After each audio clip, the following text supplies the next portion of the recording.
Abans d'ahir, aquí va haver-hi un debat en aquest mateix espai, i el senyor Mario va dir que havien sigut uns anys molt durs.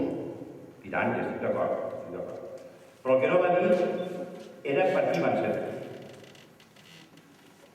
Es referia a la gent del poble sense feina? Es referia a la gent del poble sense recursos?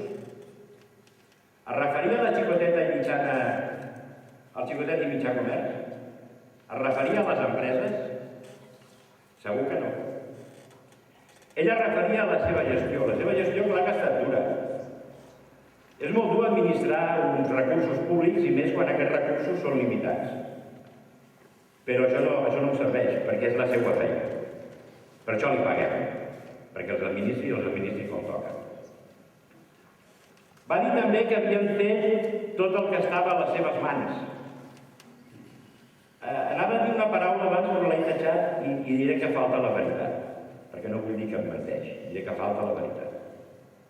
Que eren transparents, torna a faltar la veritat. Que no sobrava gent en aquest ajuntament, torna a faltar la veritat. Esclar que en sobra de gent en aquest ajuntament. Sobren tots els digitalitzats. Tots aquests que han estat digitalitzats, tots aquests sobren. Va demanar disculpes, però a mi no, és com si no me les hagués demanat, perquè no se les va creure ni ell mateix. Amb la qual va tornar a faltar la veritat.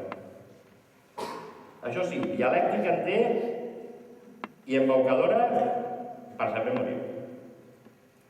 Però dialèctica i embaucar la gent no serveix per governar un ajuntament.